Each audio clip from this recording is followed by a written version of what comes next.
Facilities that make this program possible are provided by the City of Highland Park. Programs are produced independently by members of the community.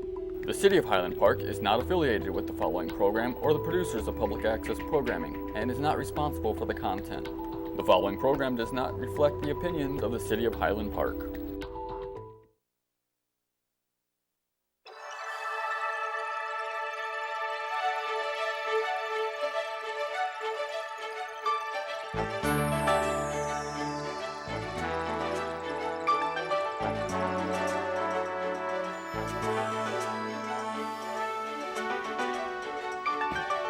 Hi, welcome to another edition of What's This Show For, FOR, Friends of Ron.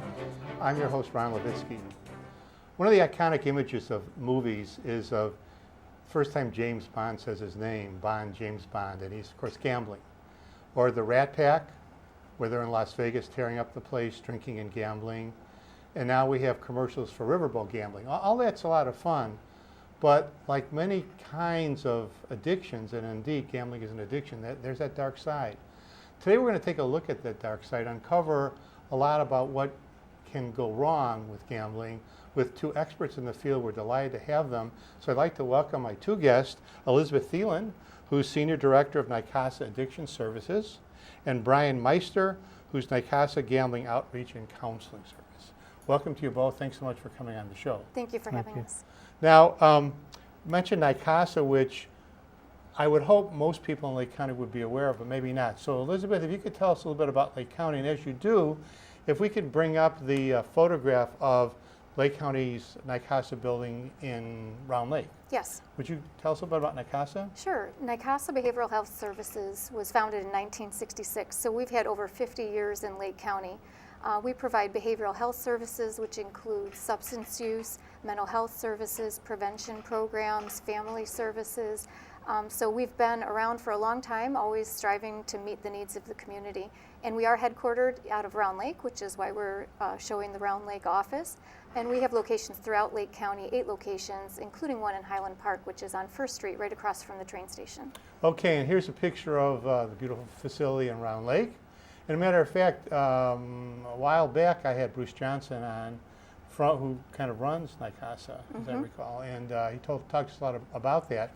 Let's go to the next picture, which is of your facility in Highland Park, and maybe you could tell us a little bit about that. Sure. Our Highland Park office is one of our smaller satellite sites, but we do provide gambling intervention and treatment services out of that location, and that's a location that Brian, who you'll meet, works out of primarily. And Brian, I understand that NYCASA is one of the very few providers by the state of Illinois for gambling addiction. That true? Yes. Elizabeth, tell me if I'm correct. There are 6 providers that are state funded to provide gambling services for individuals and families. And how many in this area, in this general area, besides NYCASA? You know, it's in this general area, it's pretty much us. Wow. Yeah. That puts a lot of responsibility And, on your so shoulders. when we say 6, it's 6 around the state. Okay, wow, Yeah. wow. Okay, well, let's then talk about how you both got interested in gambling addiction. Elizabeth? Well, I earned my master's degree in clinical psychology at Edinboro University of Pennsylvania. I went straight into the field of addictions counseling. I am currently a licensed professional counselor and a problem and compulsive gambling counselor. I've been with NYCASA for over 17 years working in addictions. As gambling opportunities increase throughout the state and throughout Lake County, there has been more and more of a need for services for problem gamblers and their families. And as I started working in this area, I was absolutely astounded by the need that is there. There are millions of Americans who are suffering from gambling addiction, and most people don't know about it. Even providers in the field are not aware of this issue.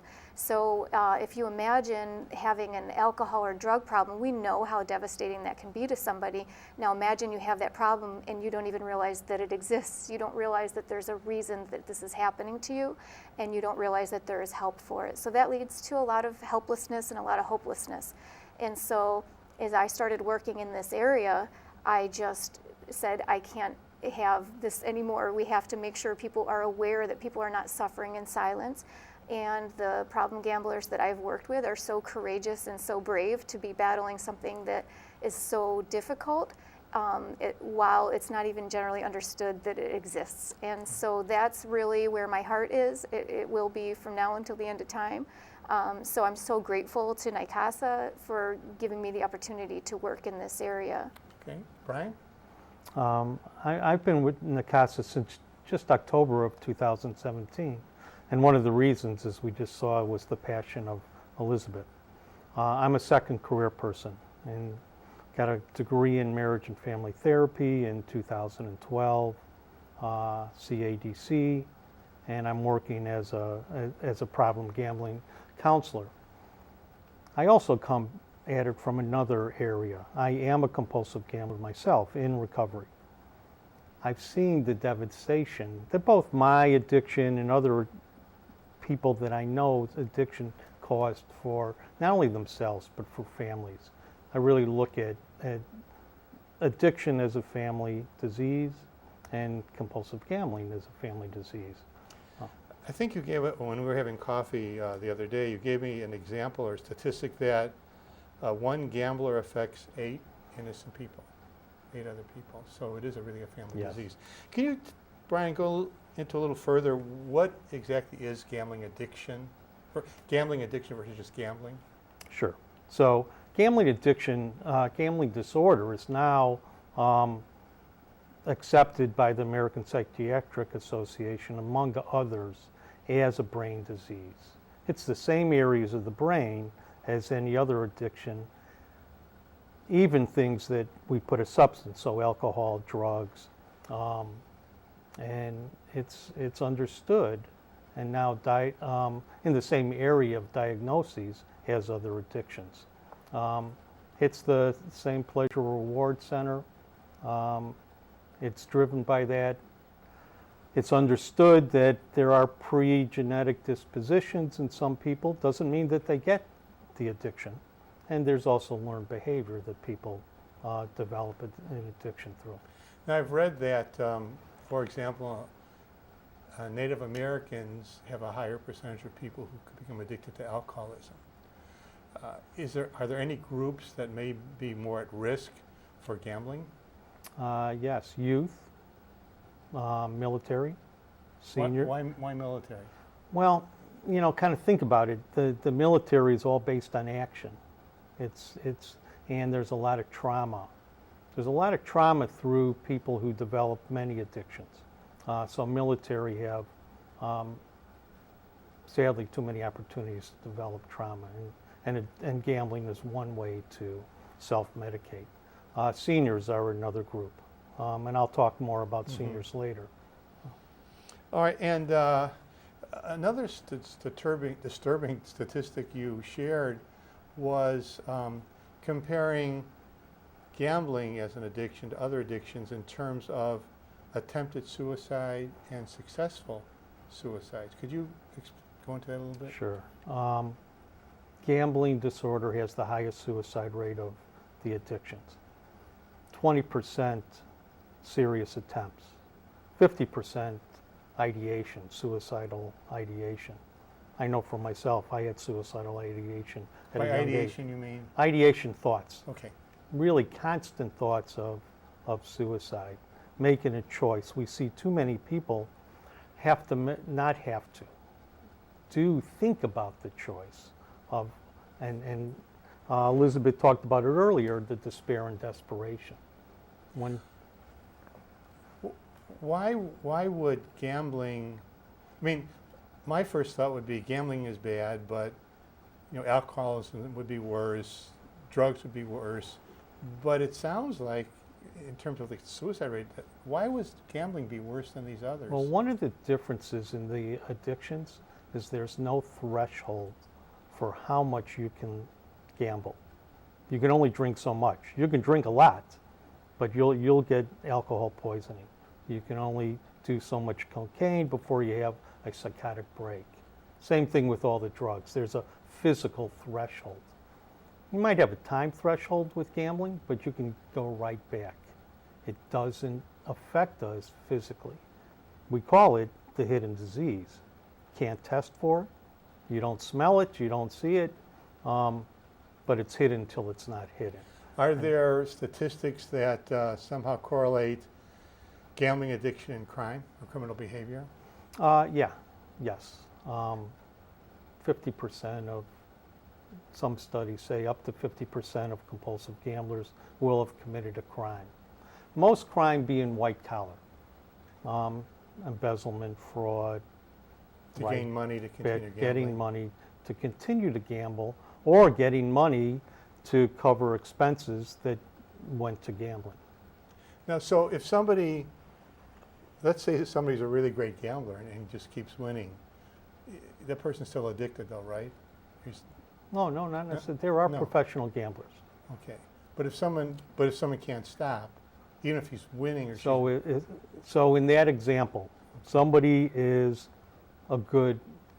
they make money gambling, but they're losing their family, they're not spending time with their kids, they're neglecting work, there are negative consequences.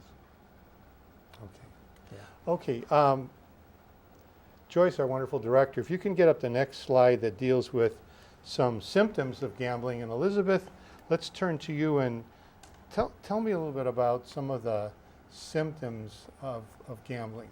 Okay, so someone might find themselves very preoccupied with gambling, thinking about it a lot, maybe reliving past wins, fantasizing about future play. They might be spending a lot of time and energy thinking about how to get money to continue playing. So that's one symptom. Another is that what used to be exciting or pleasurable for them is no longer exciting, and so they need to increase the amount that they play or the amount that they bet in That order sounds to feel like the other same. kinds of drugs. We need more and more of it. It's an awful lot like tolerance that we see with alcohol and drug addiction. People might also find themselves lying to family members or friends about the extent of their gambling or even the fact that they are gambling. Chasing losses is one feature of problem gambling that is very distinctive. This is when somebody goes and plays and they lose. What happens? So a lot of people, especially responsible gamblers, would say, well, that wasn't much fun. I'm not going to do that again for a while. A problem gambler is actually going to say, oh my gosh, I have to win that back. And so they're going to come back later that day, they're going to come back the next day, they're going to come back the next weekend, whenever they can make it happen to try to win back what they've lost. And unfortunately, that can become a very quick repeating cycle where they get in deeper and deeper over their head. And even if I take it, if they won back what they'd lost, they would continue to gamble. Correct. And actually, that's a really good point that you brought up, because you were mentioning earlier, what about somebody winning? Well, very often, a non-disordered gambler will win and say, okay, that was cool. Let's go out to dinner. Let's put some money in the bank. Where a disordered gambler might say, wow, I'm on a hot streak. Let's keep playing, see if I can get the bigger jackpot and give it all back or give most of it back. And so that is kind of the flip side to chasing losses. What happens when you win? And then often another symptom is that people will need to be bailed out of financial problems that are caused by their gambling. So they might need to borrow money in order to pay bills, pay the mortgage, make the car payment, or just pay off gambling debts. Often people try but are not successful in cutting back or quitting gambling. They often gamble to escape personal problems, and we didn't really talk about it, but there are kind of two types of disordered gamblers. You have your people who are very caught up in the action of it. They get very excited and feel very powerful when they're gambling. And then there's a whole subset. Very often these are female gamblers, very often playing slot machines, where they are escaping personal problems as a result in developing a gambling problem. So they kind of zone out, and for a while they're just not thinking about the problems that had led them to go into that gambling venue in the first place. Very often people have problems at work, at home, at school as a result of their gambling, yet they continue to gamble. And then sometimes when somebody does quit or cut back, they actually can become restless or irritable or even very depressed as a result. So that is very similar to what we see with the substance use disorders when somebody stops doing something, that withdrawal kicking in. And so those are some of the symptoms that people could look out for. So, I mean, it sounds very much like alcoholism or other addictions. I guess we'll talk a little bit later about treatment, but are there more, and while we're talking about this, Joyce, you can get up the next set of chart which shows the signs of gambling. This whole idea of addiction, when you have similarities and differences, is gambling more like alcoholism and drug abuse, or are there significant differences among the three that you really can't generalize? Or is addiction an addiction an addiction? Well, an addiction is an addiction is an addiction. But there are differences, and some of the signs that we were just talking about in many cases look like infidelity, right? Because once again, somebody's not coming home smelling of liquor, not coming home with DUIs, not coming home with any way you can test something. And there's a saying, that and with all addictions, that the addiction itself is the lover. So the differences, which we touched on before, are pretty different in terms of being a silent hidden disease till it's not. Okay. And some of the, I guess we've gone over this, but if you wanted to add something more about the signs of gambling? Sure. And here they're just Sure. And so we talked about the symptoms, but what might you see? So somebody might become very secretive and maybe lying about where they have been. They may be upset, worried, irritable. There could be unexplained absences from home or work. You might have money or items of value go missing from the home. And this would be that example of somebody trying to feed the addiction, trying to chase those losses. But you might actually see some extra money coming in or extra items of value in the home, because sometimes people do win. And you mentioned that before. That's the nature of gambling. There could be bill collectors calling. There could be overdue bills coming in the mail, credit cards or loans taken out without the loved one's knowledge. And as far as maybe a sports bettor, you might see somebody who gets overly excited or upset about the outcomes of sporting events. And then obviously, you might have somebody borrowing money from you a lot, and they'll have an explanation of why they need it. But if you're getting a lot of that, that may be something that you consider. I wonder why they need to borrow this money. Mm-hmm. Is there something going on that they're not telling me? Okay. All right, we'll come back to us, and let's go to talking about older adults. I mean, this is the Senior Producer Show. Our audience of millions, many of them are seniors, and you wanted to, and I'm glad you want to bring up some concerns that seniors might have about gambling.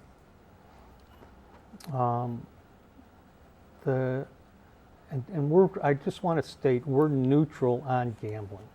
We understand gambling's out there. The casinos are out there.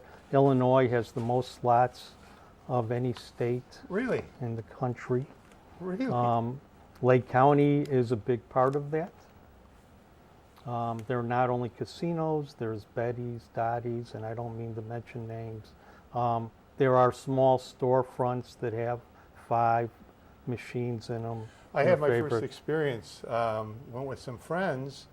We went for lunch, and it was a sandwich shop that had 5. And my friend said, there'll be 5 here. And there were 5 machines, and they went in. I just kind of observed, and they put $20 in, and I think it took 3 minutes. It was gone. But the guy who owned the place said that there are people who come after work, and they're there until closing time, till midnight. Yeah. Instead of going home, that's where they are. Right. And so seniors, why would seniors be a high-risk area? Well, it's a time of life that there's joys, right? Retirement, maybe saved money, a newfound independence, and also with that comes loss. Could be divorce, could be widowed, and kids moved away, so there's a lot of loneliness. And there is a social aspect to going to gamble. And once again, most people do that. There are coupons for meals, there are free plays, there are many opportunities. There are buses that go to areas where seniors are. And it's a place for people to have some positive experiences. What we see is when people cross over to the addiction, is those sad parts of the addiction.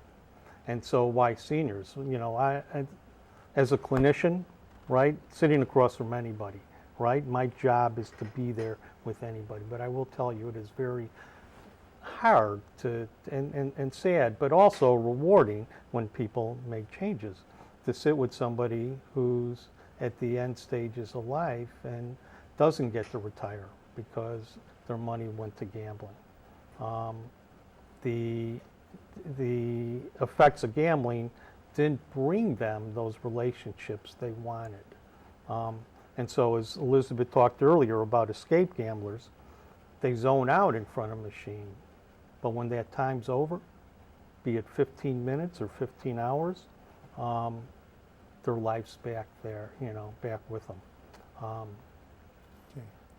Our director, if you could get up the contact information, and while you do that, Elizabeth's going to talk a little bit about how NYCASA helps in specific services, and Brian, please feel free to jump in as well. Sure. We are very fortunate because, as Brian mentioned, we're one of only 6 state contracted agencies, which means we're able to provide services on a sliding scale fee based on income. We've also worked closely with the Lake County Board, who's been very proactive in making sure that revenue that's generated as a result of some of these video gaming terminals goes directly back into the community to help problem gamblers. And for that reason, regardless of ability to pay, we're able to provide services sometimes at no cost if that's what's necessary to get somebody help. And so it's very easy to get involved in these services because they're individualized to each person. The plan that we come up with is going to be specific to you. But we start with a free consultation. And so that's a half-hour appointment. We can get you in really quickly. That can be accessed by calling our main number, which is 847-546-6450, and asking for a free consultation. And we'll meet with anybody who's concerned about their gambling or that of a loved one. Let's say I call you up and I say, come on in, I come in. Mm-hmm. What are some of the questions that you might ask me to get the thing started? Right. Well, really, tell me what your concerns are, what's got you distressed. And people come in and they say, well, this is what's been happening, and I don't know why it's happening. And part of what we do is we say, we assure you there's a reason. There are so many factors that can lead up to somebody developing a problem where somebody else may not.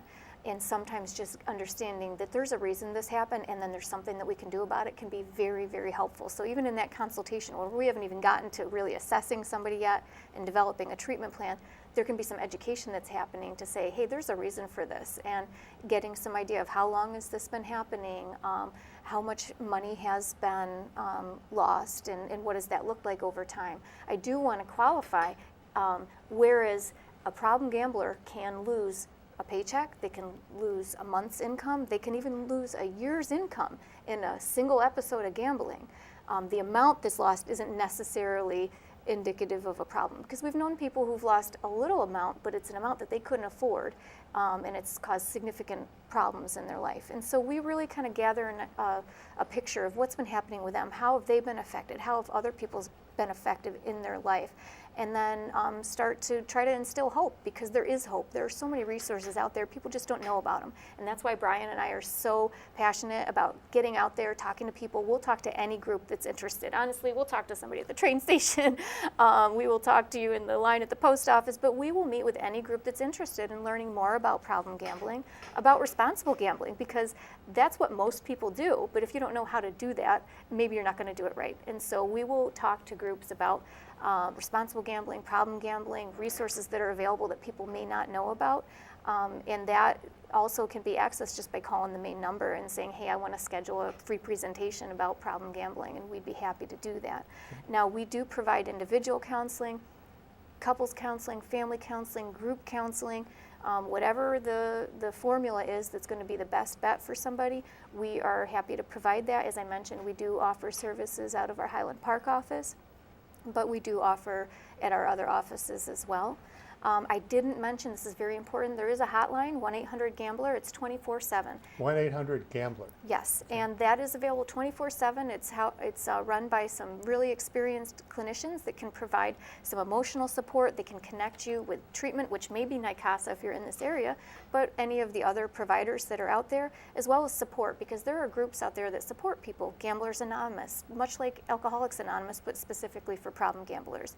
There's a group called Gam-Anon, which is for family members of problem gamblers. And so that 24-hour hotline, 1-800-GAMBLER, is something that can be very helpful for people as well. So the gambling, not Gamblers Anonymous and the one that's like Alcoholic Al-Anon, Right. they're run similarly to an AA and Al-Anon meeting. So there's a lot of support from people who've been there and Yes, kind of understand the problem. that's correct. Brian, so how do you first, when someone comes in to see you, what's the first thing that you do, or how do you help manage to get them through this? You know, I look at everybody as an individual. So I know in my own addiction, I had a path, somebody else had a different path. And same thing for recovery. So as Elizabeth said, we'll sit down with somebody. In many cases, this is the first time somebody's had an opportunity to talk. There's a Maya Angelou quote that I'm going to paraphrase. Agony is the untold stories that we keep to ourselves. And so, being a hidden disease, there's many years that people don't have, and sometimes don't want to, talk about what's going on, because the magical thinking is that I'm going to win my way out of this. So I'm trying to get to know somebody, right? There's two tracks. I'm trying to get to know somebody, but also keep them safe from their gambling. So we work on a treatment plan. How do you stop gambling? And it's different for everybody. And then what led to deconstructing what happened? How did this happen? What were my thoughts and feelings and behaviors that led to this? So, but I really want to stress it's individual. I would think that while you're doing this, there's got to be some way to get the money out of the hands of the addict into. Do you ever talk about like turning the control of your finances over to a bank or someone else so you can't get the money? Well, yeah, we work with, especially when there's family systems, to get the money, and it might be to get the ownership out of people's hands. You know, one of the crimes we talked about was, you know, embezzlement, fraud, and people signing for second mortgages that the spouse didn't know about. So yes, money is part of the disease, probably more so than the other diseases. When that's not possible, we set up roadblocks for people to deal with their finances. Has there been any studies to show the success rate of, you know, people who go into recovery? Do we know?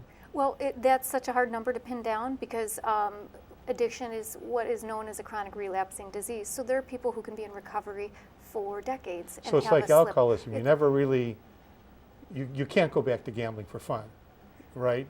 I guess. Yeah, and for every person, that plan is individualized. There are some people who might get caught up early in the process that we can kind of make some corrections to course. But if you've developed an addiction, really, it is always the common knowledge that you're constantly recovering. So you're in this ongoing process, one day at a time. And the real trick is to always be hopeful. Always lean on the resources that are available for you out there because they are out there for you. We're out here. I would say that the clients that we've worked with are some of my favorite people that I've ever met. So to the ones that have been brave and courageous and come in, my hat's off to you, and we can't wait to meet the rest of you. Well, you guys have been wonderful, and I love the fact that you use the word hope as we end the show, because obviously that's what we're after here, is making sure that people just don't give up. Right. So Elizabeth Thielen and Brian Meister of NYCASA, it's a sure bet that you did a great job on this show. And we really appreciate you being here, and hope to have you back again sometime, maybe talk a little bit more about it. And this is Ron Levitsky for What's the Show for Friends of Ron.